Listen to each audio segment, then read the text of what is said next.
Hello and welcome to the Alan Film Scoop. I'm 𝙎𝙤𝙤 𝙃𝙪𝙣. And I'm Man McElhenney.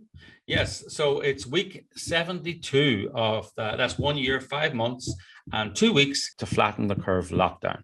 So, it's actually 2 months since Hunter Biden was revealed that Hunter Biden used the N-word and the mainstream media has failed to report it. So I'm in Los Angeles, California, Venice, California, to be more accurate. Where are you, Anne McElhenney?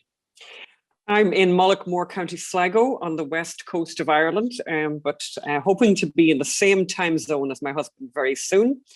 I'm on a top secret mission, but I will be back very soon. And we have huge news in the podcast this week. Is that not correct, Phelim? Yes, but we won't talk about the top secret mission that you're on, but we will be announcing that in the near future. In due course, I think. As Sorry? they say, in due course, as they say. In due course. We have huge news. Yes, we have chosen and appointed a director for the My Son Hunter movie. We're going to have Robert Davey as a director, veteran actor, director, singer, just all around wonderfully talented human being. Robert Davey is going to be directing the My Son Hunter movie. We approached him. It was one of the fastest yeses in Hollywood history, I think. Once he read the script, it was just like that. So we interviewed him earlier. He's, you know him from Expendables, you know him from Die Hard, he's a wonderful entertainer. We're going to talk to him later on in the show. What else is on the show, Anne? So we have COVID news, lots of COVID news, Delta Dawn. What's the data you rely on? Lots of panic porn from Florida, but it's all based on nonsense. And more than half of Australia is back in lockdown, and we send our love to our gorgeous listeners there. And Barack and Michelle are so special. But sure, we always knew that. But COVID definitely behaves differently around those people. And tell us about Planned Parenthood, Phelim. Yes, how the head of Planned Parenthood learned that the organization talk of providing healthcare to all women, is just a sham. And you've got a very interesting story about what happens when a hugely successful publisher drops dead and then his will is read. And by the way, it's not just any publisher; it's the publisher of the Harry Potter books. So a bit of Harry Potter mystery in the reading of a will. And very important. We have a very special live interview with Marcus T. Full of himself, a leading DC based libertarian, who will tell us all about the latest fights and battles for freedom that the libertarian movement in DC have been really leading and really fighting hard for. So I'm really looking forward to that interview as well. My Son Hunter, this is the movie you funded. This is the movie that is going to be real. We've got a director, Robert Davey. Don't forget, the mainstream media in Hollywood wouldn't fund this. You've made it happen. So please, let's keep it going. If you've donated, please donate again. If you haven't donated, please help us make it. We've raised over $1 million. So go to mysonhunter.com. Help make it happen. And let's go over now to the interview with Robert Davey, the veteran actor, who's an amazing human being as well. So welcome, Robert, to the Alan Film Scoop. And welcome to the Hunter Biden movie. We are honored to have you on the show and honored to have you on the project. Welcome. Well, it's an honor for me as well. Great to be part of the project. We're very excited. Me too. It's hard to know where to start, actually, with Robert Davey, the man and the performer. The legend. I mean, you've had maybe a 35, 40-year career in the movies. And you've done cult classics and blockbusters, which is a great career. You've been in The Goonies. You were Special Agent Johnson in Die Hard. You were in Showgirls. You were in Expendables 3.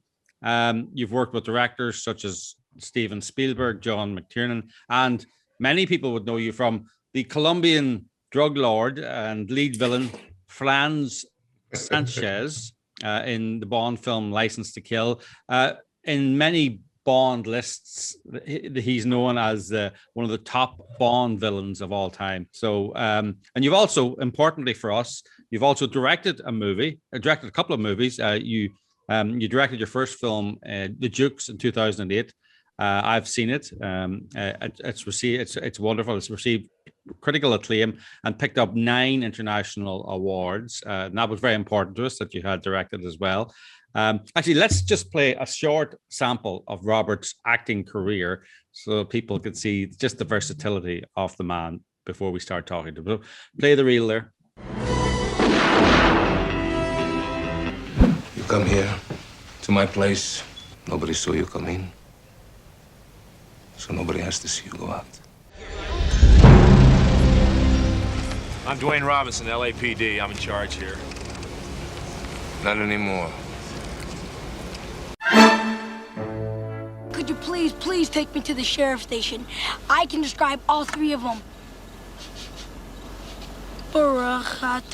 Bimba dagli occhi vieni da Maria. Come on, eat my pepperoni then. You want your pepperoni? Huh? What are you trying to prove? Trying to prove that maybe you can use me For what? to take care of things. That job's filled. Amazing. So, Robert, thanks for coming. That's only a little touch of it. That's an hors d'oeuvre. That's right. There's so much stuff that I said that should be on there that really shows some versatility. Yeah. From a Palestinian to a Welsh Merlin. That's right. Actually, you were the first. You represented or you played a Palestinian terrorist in a movie, and it was sort of sympathetic to or it definitely allowed the Palestinian terrorist to speak. And then, as you say, you played Merlin in a movie, and you played an FBI agent. You've played so many roles, and you've played them so convincingly. Thanks. Welcome to the show, Robert. Welcome to the project. Why did you want to do this project? It's for us, it's very important that the truth was told, that this story was told, but it was also that it was told in an entertaining way. So why did you want to tell the Hunter Biden story, the My Son Hunter project? Why did you want to come on board? Well, there's several things, Philip. And one is, I've been offered films to direct, kind of generic fare, so to speak. And I have a script I've written that I want to do. So I've been looking for a piece of material that had a political nature to it. I've been waiting for it, interestingly enough. Mm-hmm. And also being an outspoken conservative, independent conservative, so to speak, I'm frustrated with the level of a lot of the conservative films. Some are very good, but some have a usual kind of suspect fare to it. And I always would say, I wish they would, because the left has been able to capture culture so brilliantly. And it's something that we haven't been able to do yet on the conservative side, to tell stories that are vibrant and need to be told. So the public can at least, so the youth and people that are entertained can get an idea of what there's an alternative truth out there, not just what you're being fed. And of course, when the Hunter Biden story first broke, it was something for me that was just very, I was shocked at the level of it was how it was being ignored, of how it was being underreported by most of the media, and how it was slanted into, all of a sudden they spun it into Trump. It spun into Trump, and not, let's look at the facts, let's investigate it. And it just went much like the Clinton accusation of taking a lot of money from Haiti through the foundation. Or can I just say my favorite accusation? Chelsea Clinton's wedding was paid for by the foundation. Like John Podesta said that in an email, and the media just let it slide. Sorry to interrupt you, but you just touched on a little topic there that. Yes, we're a bit sensitive. I'm very concerned about Chelsea Clinton's wedding dress. Let me tell you. Well, it's more like, I say that America today is more like the Soviet Union, and Russia's become more like America in a strange way, in a strange, crazy way. The Marxist cultural revolution has been taking hold in our country since the 60s, since prior to that. And the graft, the corruption, the continued, the absurdity of investigating a billionaire who wasn't in politics more than they're doing politicians who become billionaires off of a modest salary. Yes. And so the hypocrisy of it all. And this story speaks to that. When you see the overwhelming evidence and the facts, barring aside the addictions and the personal virtueless aspect of Biden's life, he's still a human being. Mm-hmm. And the challenge, and what I found the challenge, is to be able to tell the story between father and son, and between through the eyes of a 22-year-old girl who is a lefty, a progressive, and watch her transformation. So this story, the epicness of this story, being able to be told, I read it and I says, this is a gold mine of a story here. Well, and it's something that I wanted to be involved in. And it reminded me of David O. Russell's movie, American Hustle. Mm-hmm. And with the humor that had, the humanness of the characters, even though they were corrupt. Yeah. So I mean, you wanted to do it anyway, but then when you saw the script that we had, and the script is written by Brian Godawa, that sealed the deal for you. I mean, no. This is after reading the script. I'm sorry, I prefaced it without. I knew that there was something with Hunter. I wasn't thinking of making a film about him. I was thinking, too bad there wasn't. And then the script came my way, and here it was packaged beautifully in terms of being able to tell this story. So yes, let me preface that.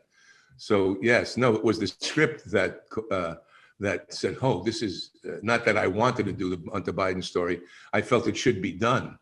And then when the script came along and I read the script and is now breaking it down, it just is a gold mine of all of that. So that's what I'm referring to. It's interesting. I'm in Ireland, and just to reflect on what you just said there, actually, Robert. I mean, somebody asked me yesterday, a grown-up woman, very person of the world, what am I doing? And I told her about the story, and I said Hunter Biden, and she said, "Who?"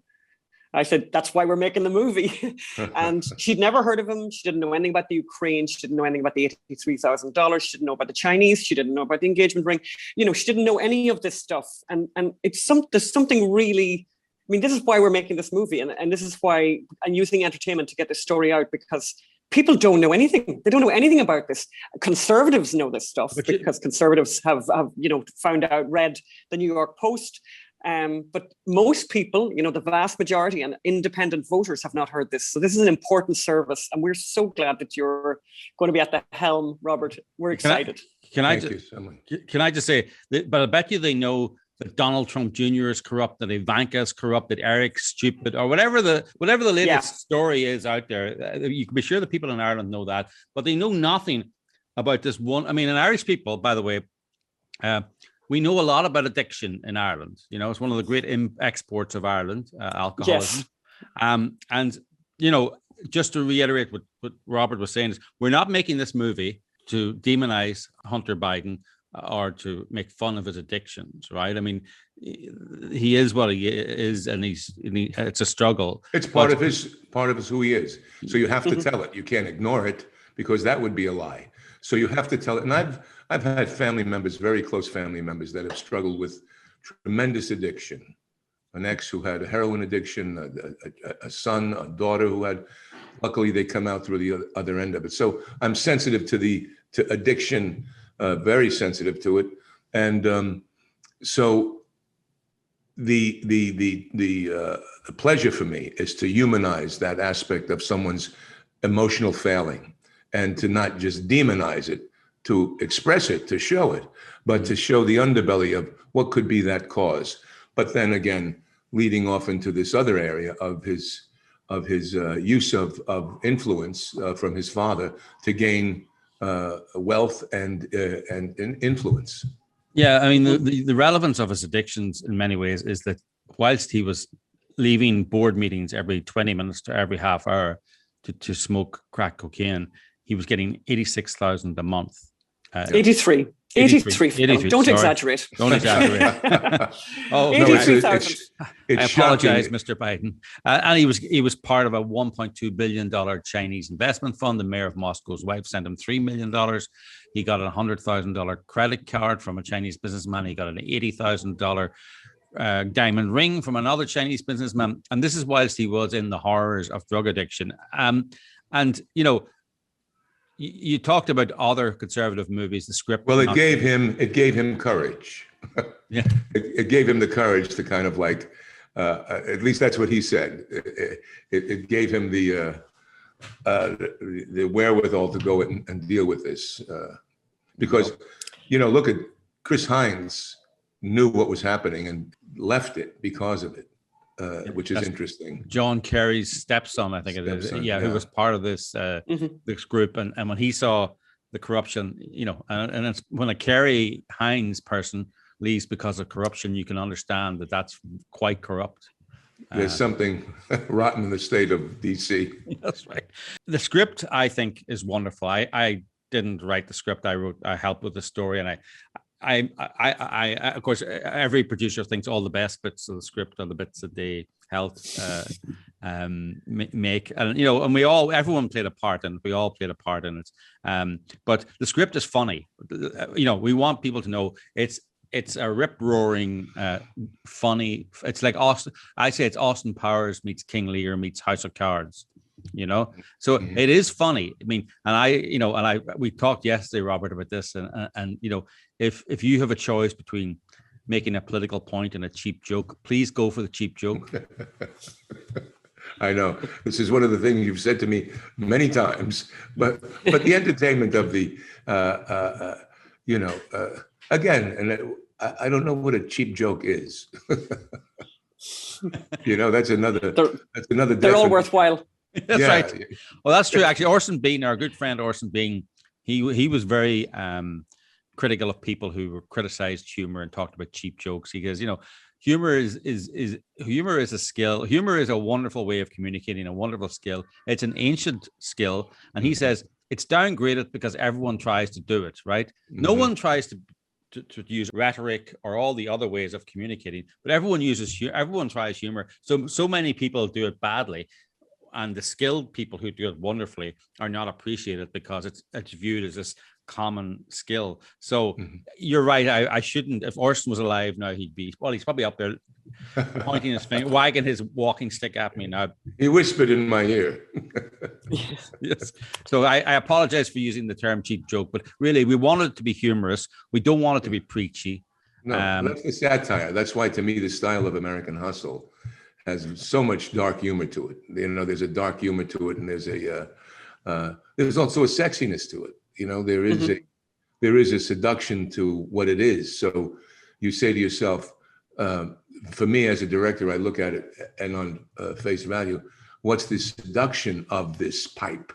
What is that seduction of, you know, a beautiful woman and beautiful women, you know, beautiful things, you know, as the title of his memoir is Beautiful Things. Yeah. Yes. So I've one of those too. I know you told me about it. And I've one. And my one is on a Kindle, so I can't show you the cover. But yes, it's quite the read. If you haven't read it yet, Robert, I think you'll. Yeah, I just got it. it. Yeah. By the way, underlining and because I want to get, you know, again, and there are certain things I already see in the script, even with Joe Biden, that. To take a certain kind of, you can get just as much humor from it as by softening it a little bit, softening some of the hard hitting aspect of it. You know, because again, as conservatives making a film of this subject, I want the left to watch it. I want kids to watch it because the conservatives know it. And they're going to enjoy seeing it and feel, I think, liberated that someone's telling the story. The courage that you guys had to do this is amazing. And all the people that are involved in terms of getting it made for production, all those individuals, I don't know how many there are of them that have helped with this. But that's a huge undertaking, and it's an important one. And it's something that we have to do. You know, NPR is a publicly run company. It's the most... Think about that. NPR is crowdsourced. And we have to do the same thing in terms of telling stories. We have to get, it's not just voting at the booth, it's voting in terms of what the content is out there to educate. A massive indoctrination that's been underway from the Soviet Union and from communist China for 100 years. Yeah. Yeah. And it's, I mean, it's incredible. It's you know, it's the whole story is incredible. And I think you'll enjoy the book, by the way, in a kind of a, I think we've all read and heard of stories of people with extreme, you know, with terrible addiction problems, but I've never heard of anyone with an addiction problem who fell on his feet every time so fabulously. Because when he hit rock bottom, he was, you know, ordering up food in the Chateau Marmont. You know, it wasn't exactly Skid Row. You know, and he continued to get this extraordinary salary that is really one, I think for me, that stands as a standout, you know, $83,000 a month from the Ukrainians for 5 years. They were getting value for that. There was something. God, come on, you mean to tell me what was his value beyond his father? Yes, you know, and, there was definitely, and he says that. He says himself, you know, I smoked crack pipe every 20 minutes and he didn't sleep for weeks on end. He's saying that himself. He had to walk out of board meetings, he says himself in that book, in order to smoke crack cocaine. You think the people on the board didn't notice that? Yeah. You would think, have they had any kind of, you know, cognitive ability, they would know it. I mean, I know when someone's high on anything. Yeah. You know, judging from, you know, having to learn about that. And, you know, but that was again, quid pro quo. To coin a phrase, yes. I mean, it's important to humanize him, but it's important too to recognize, you know, there's an unpleasantness to him as well. Actually, you know, I mean, he is a human being and he is an addict, but you know, this thing. I mean, he was on this podcast. We'll be talking about it later. This arts podcast at the weekend. Last weekend, where he talked about, you know, his upcoming art exhibition, and we're going to be covering that in the film as well, his art. And you know, one of the presenters says, you know, you've got three daughters, you know, and all like that, you know, and as Anne McElhinney is never tired of pointing out, what about that, Anne? He does not have 3 daughters. I mean, it's quite a big thing to know how many children you have, and he knows how many children he has. He does not have 3 daughters. He has 4 daughters. And every time he says he has 3 daughters, he is denying the existence of a little person. And Robert, I know you have little people. And the idea of doing that to a child, and a child will not always be a child, and they'll grow up, and all of this is archived, all of this is available to read. And he is denying the existence of a child over and over and over again. It is, and not only him, but the grandfather of that child denies the existence of that child over and over again. And I think even beyond anything to do with politics, this is despicable. This is, you know, people talk about how to treat like animals and cats and things like that. You know, you wouldn't do it to an animal. It's despicable. You know, and it's not to get into, I guess, the biggest disappointment of our time, one of the biggest disappointments, and that's abortion. So if you have a political party that celebrates, and recently even Marie Claire, the magazine, they did an article where they're talking about that it's like a dental procedure. So if human life is that insignificant, does it surprise you that someone can deny a child? And so this is, you know, look at it's. I have to, and I say that in terms of humanizing him, because for me, you know, the instinct is to go to the juggler. You know, I'm a Fran Sanchez. You know, I'm not going to hold back. You know, time to start cutting overhead. You know, Mr. Bond and Bond. Yes. You know, so I say that because in the humanization of it. You know, when you play, it's like Bruno Gantz's portrayal of Adolf Hitler. Mm-hmm. You know what I mean? The actor brings something. I mean, it's terrifying, the believability aspect of it. And for me, you watch the Bond film. All right, let's take License to Kill, and I'm adept at playing characters that are edgy and not necessarily on the. And I did FBI on Profiler. I saved more lives on television for 4 years than I destroyed in playing bad guys. But the humanization, the element, and that's up to the actor and the director in terms of focusing that. And you surely humanize him in the script. It's absolutely humanized in the script. It's not just a 𝙎𝙤𝙤𝙘𝙤𝙤 𝙤𝙬, which I'm pleased about. So that's what I mean in terms of the expectation of, because when you see that, and you have to watch somebody too. It's like the movie Blow as well. It's another one. And like I go back to American Hustle, where the despicable character, I mean, really what they've done, but they're humanized. And it makes it enjoyable to watch, even in their villainy, even in their deception and corruption. So it's that, because it is seductive. It is very seductive, evil. And I'm not putting any moral thing on something, but it is very seductive. And so that's what I mean by that, not where you don't show the major aspect of them, but to be able to get a full character in there where you're watching and go, oh, because he has to have seduced Grace and the women and those other people, not just from his own influence. Oh yeah, absolutely. That's part of it. Yeah, absolutely. I mean, he there was obviously something charming about him, and maybe it's the Biden name, but it probably is, because even when I listened to that interview about the art and these guys that are of the art world, and they, because it's the president's son, think of John Kennedy Jr. having an interview with somebody and how you're going to respond to him. Yeah, come on. Are you going to go for the jugular? Unlikely.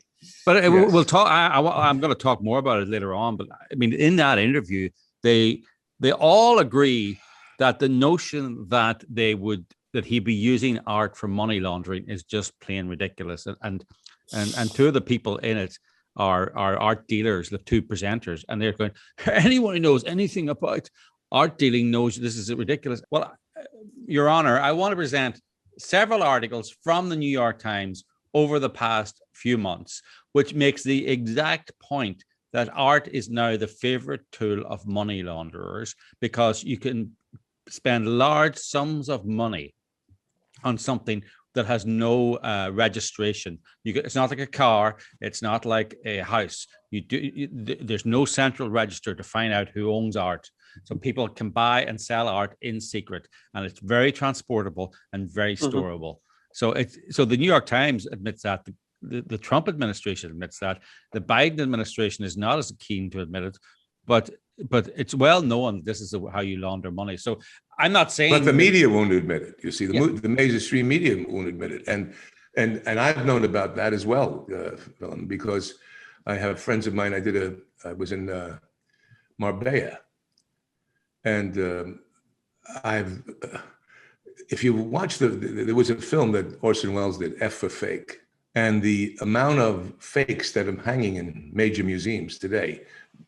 Besides that, but in Marbella, I met people that were involved in galleries that were exactly doing that, from Dubai and to other places, selling art for millions and millions of dollars that were just a kind of money laundering operation that would change hands. Yeah. And so here you have it. So do you think that wouldn't be? Now, I'm not saying that that's exactly the case, but to deny that it's a possibility, especially knowing the history of what's happened here, you have to at least question it. So we're going to be shooting this movie in Serbia. How do you feel about that? What do you think about that? Well, I think Serbia is a wonderful nation.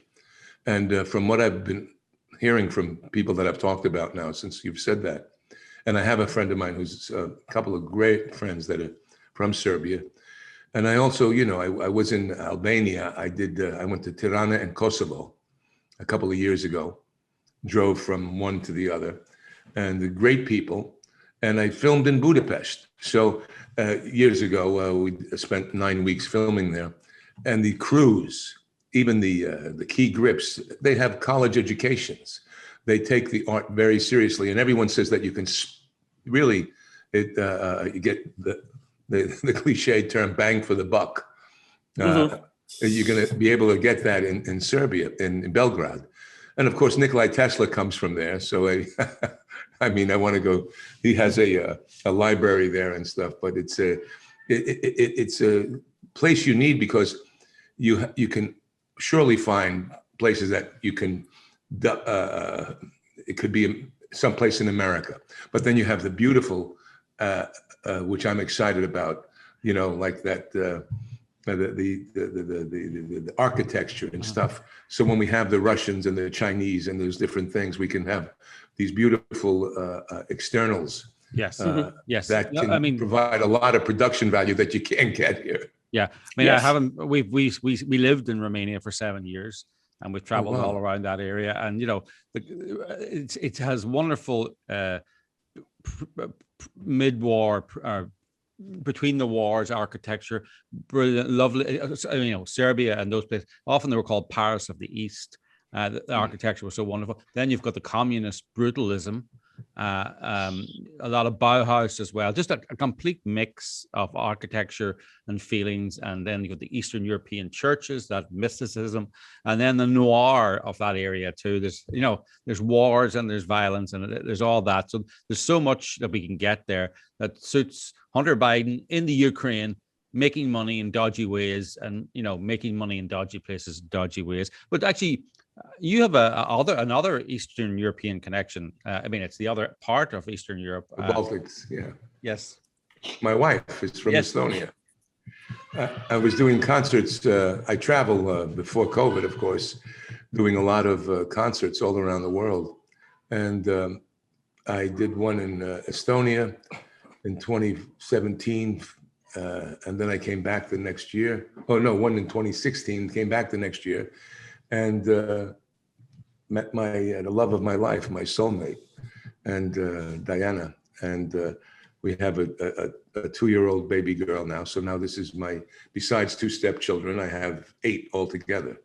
And the 2-year-old, you could probably hear some of her noise in the background. She is providing background dialogue. It's hard to stifle them at that age, you know. And no, it's great. But she's a joy.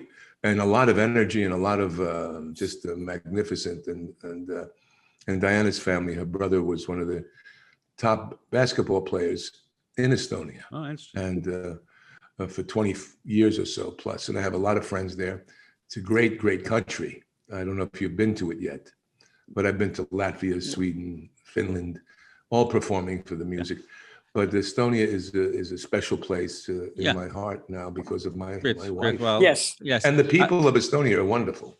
I'm sure, but, you know, hopefully, you know, I think Serbia. I think the weather's a little bit better than Estonia, but, you know, it's great. Of course, you mentioned there the singing. People know you as an actor, right? But you know, and you obviously you directed the Jukes. Actually, I want to talk about that, but then I want to talk about your other career, the singing career as well. So you directed the Jukes. Why did you, which was important for us? I've seen the Jukes. I love it.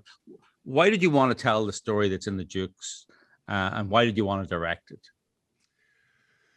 When I was a kid in the 70s, I read an article in the New York Times that said that steelworkers had been laid off. And after 25 years of doing something, they were no longer able to do it. Mm-hmm.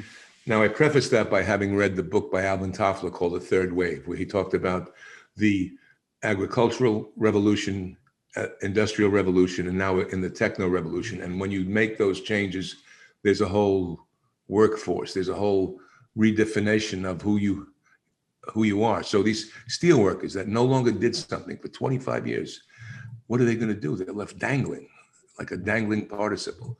And then a couple of years later, my dad got laid off from something he'd done for 20 some odd years. So it hit home. And I did this film with Sinatra in 1977 called Contract on Cherry Street. And I played a Greek hitman, the Sonatas brothers. And the guy that played my brother was a man named Jay Black from Jay and the Americans. He was considered the greatest voice of rock and roll back in the early 60s, and tons of records and success. But now he was playing these little venues. So he says, it happened to these steelworkers, it happens to workers, it happens in entertainment. What happens when you no longer do what you've done, the level you've done it at? Mm-hmm. How do you redefine yourself? So I framed this in the form of a doo-wop group, and the Dukes, that wind up struggling for survival. Peter Bogdanovich plays our manager, our long-term manager.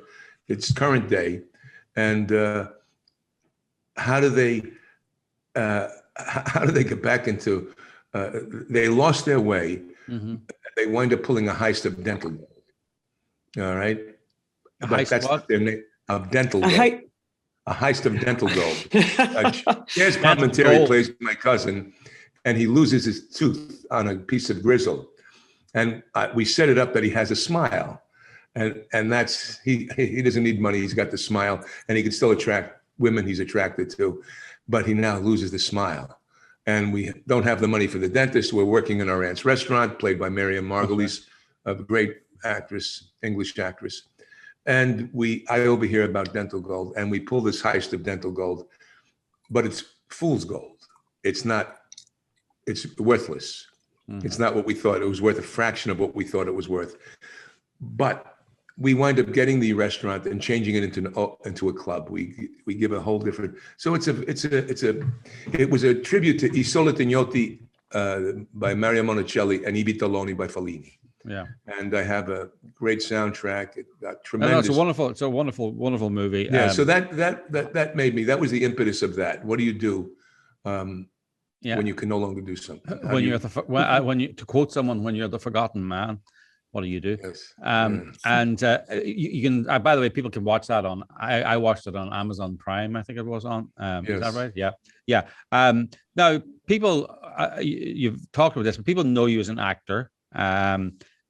But there's another side to Robert Davey, to this multi-talented man, which we got to witness firsthand. Yes, I want to say that exactly. We were very lucky to get to see you. I don't know if you knew we were in the audience, Robert, in New York. When was that film?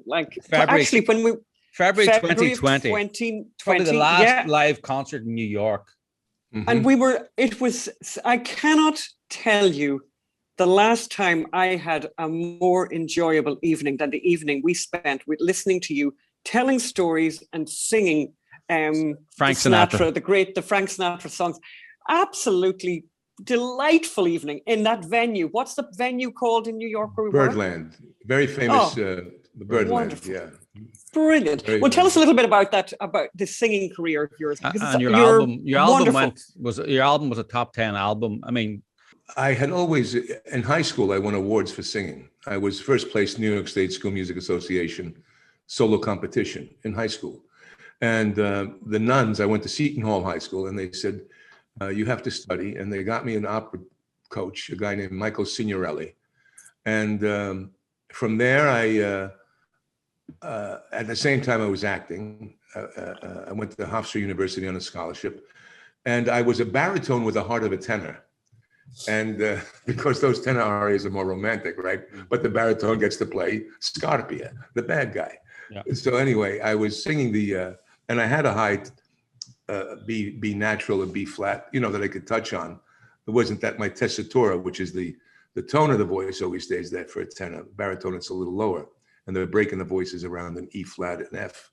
So anyway, I strained my voice, and I wrote a letter to Tito Gobbi, one of the greatest. He was the Marlon Brando of the opera world, and I sang for him and his wife, who was the sister of Boris Christoph, great Russian basso, at the Ansonia Hotel in New York. And the voice was struggling, and then it came out, and he goes, "Che voce, che bella voce."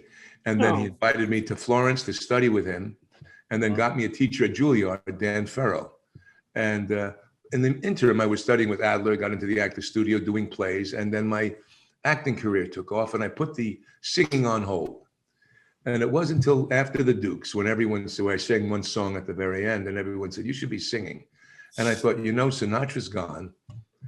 I don't know if I want to do the opera yet. I may at some point. I says, but I want to do the American Songbook, because it's the Shakespeare of America. It's the golden age of American music. It's what made the world fall in love with our country. And Sinatra, who was a friend of mine, had gotten a rap of just being a guy that was a mob guy and this and that. And they forget that he was the first person to come out, a big superstar, against anti-Semitism and racial bigotry. He was a huge humanitarian. He made a transition from being a liberal to conservative. And I wanted to tell a different part of his life. I wanted to tribute who he was as a person and through the music.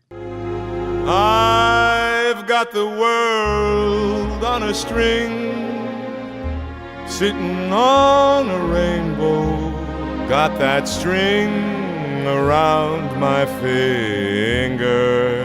Luck be a lady tonight. Luck if you've ever been a lady to begin with. Luck be a lady tonight. I developed that show with Phil Ramone, who produced my album, who's gotten 22 Grammys. He's passed since then. And then started touring the world. And the UN picked me to do their Transformative Power of Music. I sang in Macau there. I was in Australia. The last concert I did was in Paris. They closed down the Eiffel Tower, February 27th, for Diane van Furstenberg got the Legion of Honor. And there were 50 people in this venue, Jeff Bezos being one of them. And then I sang for Prince Albert's Ocean Foundation, and it's Wonderful. Yeah, well, we can attest. Now we had a really enjoyable night. Probably one of the last live nights of entertainment in New York. Yes, wonderful. It's probably true. And, yeah. No, it's very true. No, it was so, Anne, fabulous. you want to ask some questions? We ask all. Yes, we always ask our guests for two additional questions. One, a piece of art that's important to them, that's inspiring to them. And the second one is if they cook, what they cook and what they're famous for in their house. So tell us about your piece of art first, Robert. Well, I have a couple of pieces of art that are interesting to me. I love art. One is it's a metallic crucifixion that Davi did, and then another one is I was cured when I was 16 by Padre Pio. For those Catholics out there, Padre Pio was a stigmatist. He had the wounds of Christ. I went to San Giovanni Rotondo recently, a couple of years ago, and to Foggia, and also to Petrocino, where he was born, and made my first pilgrimage there to him. But I knew a Padre Pio when I was he was alive when we were alive, when I was younger, and friends of my family used to go see him and come back, and they would tell us about him. So when I was in the hospital for 3 months, and I said, could you please? So they did. And anyway, so an Italian artist did a painting of myself with Padre Pio blessing me holding a microphone over. And it was interesting because the nuns had said you were saved for a special reason, which I don't know why. I mean, but there was something just very, so that's a very meaningful piece. And then I was there the night, he just died several months ago, a great Sicilian sculptor called Arturo di Modica. I was there the night he put the bull on Wall Street. I have a picture of me on this bull. The night they put it on his bull. And this gentleman, Pentti Corri, who owned the biggest bank of Finland and was the biggest collector of modern artists in the world. Pentti has since died prematurely, was a big banker. I mean, you had a Francis Bacon, you go to his house. Anyway, so I have the smaller version of the bull of Wall Street that's been done in a kind of a silver patina. Very happy. That's wonderful. Yes. That's wonderful. And so do you cook then, Robert? And what do you cook? Yes. Well, I could cook quite a few different things. For instance, yesterday, here, aglio, olio, peperoncini con broccoli rabe. All right. What is that? Oh yeah, I know. I get linguine fine because this is a simple dish. Can people translate for the? I'm going to tell everybody. Yeah, he's going to tell now. Now, it's a very simple dish, but if I go to an Italian restaurant, very few people make it perfect, make it right. But it's taking linguine fine, not the regular linguine, but it's the fine linguine, number 8, the Cecco number 8, or the Cecco number 8. And with rapini or broccoli rabe, you saute that, you make it sweet, you boil it a little bit, and then you saute that in olive oil and garlic. You boil your pasta, you put that in with a few little other herbs and stuff like that. It's the simplest dish, but it's the most incredible. Sprinkle that with a kiss of tomato, some crushed red pepper, and that's a simple, but it's a great. I have to make when you're together. You have to make it, because I love the it. sound of that. I love the sound of that. We'll have a cooking. We'll have you cooking together with us on the podcast. Maybe when we're all in Belgrade, we'll find a kitchen somewhere. I think we've come to the end of this interview, but I just want to say, Robert, we're so excited to be working with you. We're so excited about going to Serbia and doing this, making this movie that's so important, that people learn this story and learn the truth. And it's something frightening that so many people don't know this story. And I think we're going about the right way to get the story out, because entertainment, people won't read maybe a book, or they won't read the newspaper, but they're going to watch a movie. They're going to watch an entertaining movie. Yeah. And well, it's funny also, Anne, that there's a lot of anticipation for this, because when they've heard, I go, you're directing? What are you directing? My son Hunter. And they go, oh, there's this great response to this whole idea. So that's another thing that people will be, it's just absolutely terrific. We're excited. We want to thank, we'll say it often and we can't say it enough. We want to thank the people, the crowdfunders out there who made it happen. They've really stepped up to the plate. They've allowed us to go to Serbia to film it, to work with Robert. So everyone who gave to the Hunter Biden movie, thank you. If you want to give again, go to mysonhunter.com. Please go there, help us make this the best film it can be. And Robert and I, and we're all working away, finessing the script and thinking about ideas. So we're going to create a great movie, and it's great to have Robert on board. Thanks so much, Robert. God bless all of you. And Philip, thank you, Robert. Behind the scenes, and each one of you out there, thank you. God bless. Thanks, Robert. God bless. Bye.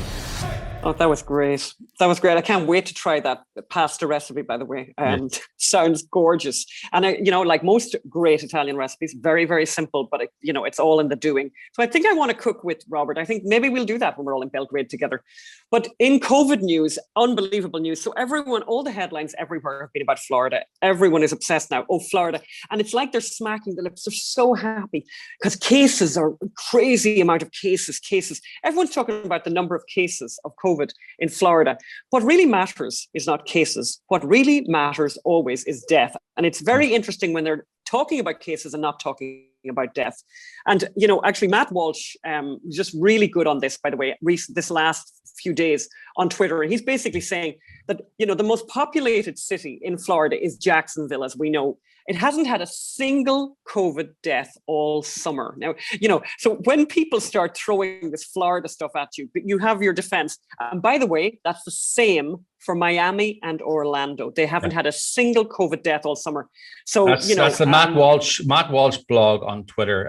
It's at Matt Walsh blog. I mean, it's gross dereliction of journalistic duty to be pushing this Florida panic porn. Yeah, but they're so happy about it. And he actually has a screen grab of a headline from the CBS Miami outlet where they had written, Florida emerges as epicenter of COVID outbreak. Numbers are unbelievably frightening. And it's like they're so happy about this. And it's a lie. It's just a lie, because these cases that they're talking about, these are in the main are asymptomatic people who aren't going to be sick ever. Anyway, that's that bit. But I'll tell you, what's going on in Sydney is really scary. I think, and I'm really sympathetic for our friends, and we've got some of our favorite people and favorite fans are in Sydney. And Sydney here's a headline from the BBC. I mean, it's really scary. COVID in Sydney, military are deployed to help enforce the lockdown. I mean, this is extraordinary, but the more extraordinary part, again, similarly to the story from Florida, is, you read that headline in the BBC and you think, oh my God. And then you read, and the story goes, Australia has deployed hundreds of soldiers to Sydney to help enforce a COVID lockdown. A Delta outbreak, which began in June, has produced nearly 3,000 infections, 3,000 infections, and led to, I'll let you say that, Philip, how many deaths? You tell me. 9. Yes.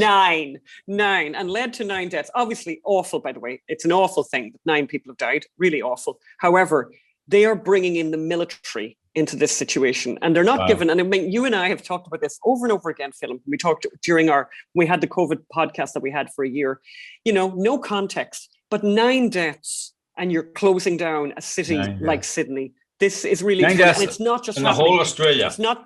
Yes, it's not just happening, by the way, in Sydney. So this, as we said, like about half of Australia is in a severe lockdown right now, and it's just depressing and awful for the people there. Just awful. I mean, extraordinary. The military. And I'm just looking at Kyle Smith's writing here, or Kyle Smith. I think he's an Australian, saying the military called out to enforce lockdown in Sydney for at least a month. No leaving the house except for government-approved reasons. And this is in an Australia that has seen 9 COVID deaths in this last period. Just extraordinary. But tell us about the Obamas then, Phil. Yeah, happy birthday, Mr. President. Happy birthday to you. I should give a cake. Happy birthday. No, Phil, don't do that. Please. No, please don't. Former President Barack Obama is going to have a 60th birthday party. And he's invited almost 500 people to their Of course, his closest, Phelim, probably his closest friends now. I don't think that guy's any friends, by the way. Careful now. To an outdoor birthday bash on Martha's Vineyard. I mean, and the Obamas are asking that the guests be vaccinated and get coronavirus tests. A, but they're not insisting on it, right? And B, there was according to the CDC, there was an outbreak in Provincetown, Massachusetts. And 3/4 of the people infected were already vaccinated. So why would you, if you care about cases so much, why would you be wanting to encourage all these cases of people joining together at this party? I mean, this is. And by the way, can I just mention something as well? I mean, I'm sorry to say this, and I remember you and I had this conversation a few years ago, Phil. I remember when we lived in Romania, actually, and we found all these expats who were having these birthday parties, and we, as grown-ups, we just had never heard such a thing. People having these birthday parties. I think there is a pandemic, apparently, according to Obama. By the way, there's a pandemic, an incredibly serious situation, and he's having a birthday party in the middle of it.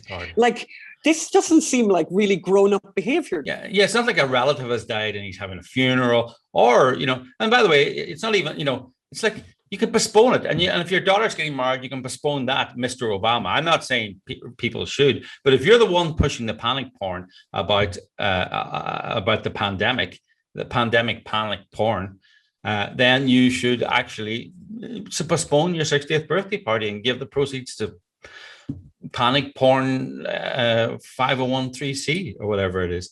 Look, you could literally write a book with all these Democrat elites who think the rules are not for them, from Gavin Newsom's French Laundry to Lori Lightfoot at a concert to I think she went to Biden's inauguration to the mayor of DC. The Cuomo's. To Cuomo, who went out with masks, to Cuomo, who broke his quarantine when he had the disease, Chris Cuomo,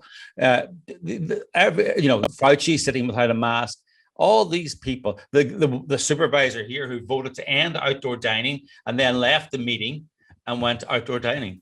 The mayor of Washington, D.C., right, said, we're bringing in a mask mandate on Saturday. And everyone's going, why Saturday? Because she was going to a birthday party that night. A concert. Or was it a wedding? It was a concert. She wanted to go to a nice concert on the Friday night where she was pictured posing indoors without a mask. And do you know what outlet has not reported on that? Every outlet, probably. Well, in particular, the Washington Post. It happened in Washington. It was the mayor of Washington. As someone said, it's probably because it was a local crime story. Anyway, so democracy dies in the dark. Does it, film then? Yes, it does. Apparently. Talking of local crime stories, Planned Parenthood, the former president of Planned Parenthood, Dr. 𝙎𝙤𝙤 𝙤𝙤, you remember she was kind of fired a few years back. She's got a new book out. And basically the problem was she actually believed, she was a doctor, she actually believed the Planned Parenthood propaganda going in, saying, it's all about healthcare. Abortion is only 3% of our thing. And of course, abortion is what it's all about. They do all these other things to tick boxes and pretend that's 97%. But, when you ask someone, do you feel tired? Do you feel anxious? That's a mental health assessment. So that's another thing along with it. So they do all these other little small things as part of the check-in process and claim, 97%. So she believed that they were doing all this, and she kept talking about it in interviews. And the board kept saying, you need to push abortion, abortion, abortion, abortion. We don't want to be ashamed of it. We want to. Yeah, she did. I mean, the story is amazing, actually. I mean, basically, she, just after she got the job as the president of Planned Parenthood, she was interviewed on, I don't know what ABC film, on The View, was it? I think she had this big interview. And when she finished the interview, she thought she had done great and all that. And she's a very serious person, a doctor and all of that. And they basically, all the complaints started coming, particularly from board members, I think, of Planned Parenthood, saying, no, you don't do interviews and not mention abortion continuously. Because you must, basically, because it's really important that we normalize this. And they were really annoyed with her. And it was like they were pushing. I mean, some of the quotes in the story are just extraordinary to me. Yeah. I mean, if you don't talk about abortion openly and loudly and proudly as a positive moral good, then we are further stigmatizing it and the people who need it. So, so basically they were negotiating. She was given a choice, change or leave. And she thought, I'm not sure about that. And before her lawyers could even negotiate an ending, they fired, the board had a meeting, fired her, and told the New York Times before they told her. That's right. That's how she found out. She found out she lost her job because she read it in the New York Times. They didn't even have the courtesy to get in touch with her first. Extraordinary, absolutely awful. But I have a fabulous story, Phelim. Talking of drama, tell us about the Harry Potter publisher. Who had a surprise for everyone that was not involved in a Harry Potter book. Well, obviously it's a very sad story. Richard Robinson, who was who ran this, he was the CEO and ran this publishing company called Scholastic Corporation. He died very, very suddenly a few days ago on a walk in Martha's Vineyard, right? And he, and very, very sad. And by the way, a very healthy man, apparently, extremely healthy, and dropped dead on this walk. And then the will was discovered, and this was where the big surprises started coming, because basically, and this is from the Wall Street Journal. I just think it's an extraordinary story. He didn't give control of his 1.2 billion publisher to either of his two sons, or his siblings, or his ex-wife with whom he had rekindled a friendship during the pandemic. Instead, control went to 𝙈𝙤𝙤𝙤𝙤, I think that's how I say her name, 𝙈𝙤𝙤𝙤𝙤𝙤, Scholastic's chief strategy officer, and she also inherited all his personal possessions. Now, it turns out that she was a 30-year veteran working for the company, and that she had had more than a friendly relationship with said deceased. And by the way, Magda will put up some photographs there on the screen, and this is a very, very attractive looking lady, actually. But in fairness, had been working in the company for 30 years. But I think the thing that really... How did the family react to that? And I'm sure they were all, it was, whatever. Well, as I think the guy who wrote this story for the Wall Street Journal really did enjoy it. As he said, here's one of the paragraphs: some family members are unhappy and are reviewing their legal options. People close to the situation said. So here's who he has. He has two boys. He's two children, boy children. Maurice Rhys Robinson. He's the youngest son. He described his father's decision to give control of his personal effects to Miss whatever as unexpected and shocking. But he's a 25-year-old filmmaker, by the way. And I've looked up his IMDb, and it's thin. Let's just say film. It's rather thin. Mm-hmm. But he's apparently a documentary filmmaker. I wouldn't say he's done an awful lot in his life, but he's really hoping for an amicable outcome. The elder son, who's John Benham Ben Robinson, 34 years old, said in an email that when he grasped his father's estate plans, it served as salt in an open wound. Now, so Rhys Robinson, I think, why didn't he want to work in the family company? I mean, this is a classic. Now, I'm just trying to find that particular moment here. I have to see it here. It's he's just. Rhys Robinson is the author of the article, in a very, downbeat kind of way, who's done documentary work, said he tried to be involved with Scholastics, but hadn't worked there full time. I saw myself as an advisor, he said. I didn't want to sacrifice my early 20s to work at a corporation. Sure, none of us do, Phelim. none of us want to sacrifice any part of our lives working for anybody. Yeah, well, but I just thought that was kind of extraordinary. But he, and the other brother, by the way, I love the quote from the other brother. His other brother, Ben, said he operates a sawmill and workshop that produces lumber, flooring, and furniture from trees in Martha's Vineyard and lives off the land, noting in an email, "I fish the fish and cull the deer." He also describes himself as a writer and the poet laureate who hasn't told his story yet, which I think is a great line that I want to use myself in relation to myself. I'm the poet laureate. I just can't believe that Mr. Robinson didn't leave his company to these fine, because the company would be in great hands of a poet laureate who hasn't told his story yet, and the other guy who doesn't want to sacrifice his 20s working in a corporation. By the way, I would love to have sacrificed my 20s working in scholastic publishing in that corporation, and I wouldn't see it as a sacrifice. I'd see it as a university. But this woman now is in charge, and I think we're going to be hearing a lot more about this family for a very long time. And I think there's going to be a lot of lawyers really smacking their lips, because I think this is going to go on and on and on, because they're everyone's very, very unhappy. Yeah. But this brings us beautifully, by the way, to the recipe from Ireland. And I'm really happy with this recipe. This is the first time I've ever made brown bread. But it's a very, very nice recipe. And it's one that I got from a cookbook by J.P. McMahon, and who runs has a very, very nice restaurant in Galway, which won a Michelin star. And it's called brown soda bread with treacle and stout. I cannot recommend more that you make this. It's really, really great. And it makes 2 loaves. And I had a friend over and she did the filming here. So let's over to this filming to have a look. So you got 2 loaf tins is what you need. And you need to grease those loaf tins before you start. And then basically what you've got is you're going to preheat the oven to actually not that hot, 130 degrees centigrade. Not that warm of an oven, but you'll understand why in a minute. Stir all these dry ingredients together. And the dry ingredients are this heavy brown flour, white flour, and bicarbonate of soda. The other thing that's in these loaves, it's very nice, and you'll have seen me putting them in, was lots and lots of seeds, which was pumpkin seeds, sunflower seeds, linseeds, and flaxseed. I used the whole lot. And then you add treacle. Now, I didn't have treacle, so I used golden syrup. Eggs and buttermilk. Buttermilk, very, very important. And then you add enough stout, which is Guinness, until you achieve a wet dough. And you combine them. You'll see me combining them. Now, it's a little bit of a workout, can I just say, because it's a lot. There's an awful lot of bulk here. But keep on going. Then you pour the dough into 2 pre-prepared loaf pans, the ones which you've greased earlier. And you sprinkle some pinhead oats on the top. Now what you want to do is you're going to put them in that oven. And you're going to put that in the oven for 1 hour and 30 minutes. To 1 hour and 45 minutes. I went for the whole 1 hour and 45 minutes.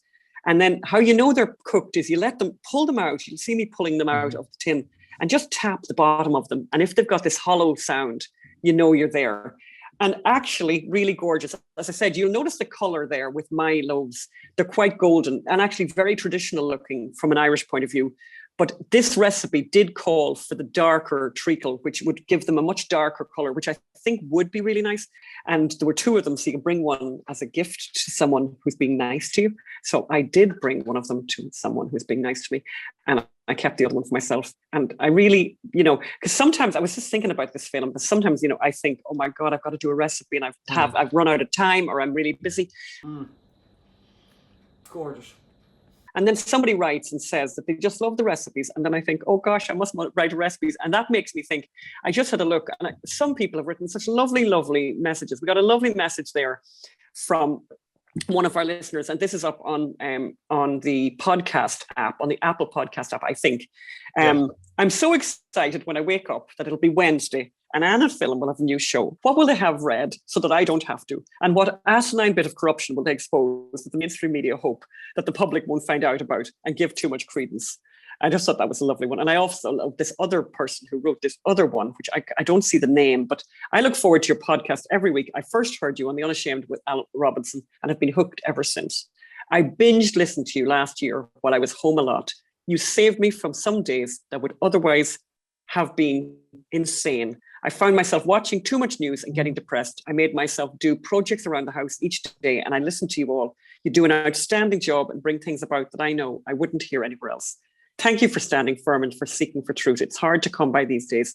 May God bless you and keep up the good work. Melissa from Maryland. Well, first of all, I want to say, big day for Top Cat tomorrow. That's a piece of foam with it wrapped in an iron bar with pins into his leg or paw, whatever they call it. Although the vet called it an elbow, as she charged me a lot of money. I think she probably thought if I called it a paw, she could charge. If you called it an elbow, she could charge more. He's getting it removed tomorrow. Big day. Oh yes, we have to go to this interview now. Oh, we've run out of time. For Mr. Full of himself, the DC libertarian that we really like. I'm really disappointed because we've talked about this before. We just love libertarians. We just think they're so. I mean, of course, the libertarian movement has been right there, claiming back the freedoms and fighting the mask mandates and fighting the vaccination passports. So we hope to get Thomas Full of Himself, or whatever his name is, Mr. Full of Himself, back, the DC libertarian voice, because it's such an important voice and everything we care about. And I'm not being sarcastic. Not even slightly sarcastic. We've come to the end of the show, and we're very grateful to everyone again for supporting mysonhunter.com, right? mysonhunter.com, which is where you can go to give us help, and also encourage other people, please, to help us. This is an incredible project, really, really important, and it's going to be so exciting. And we're so happy to have Robert. And next week, I think we might have another announcement. Is that right, Phelan? Yeah, we'll see. We hope so. Let's play it by ear, as they say. So we look forward to seeing everyone next week, and stay well. And thank you again for all your support. Thanks. Bye. mysonhunter.com. Bye. Bye.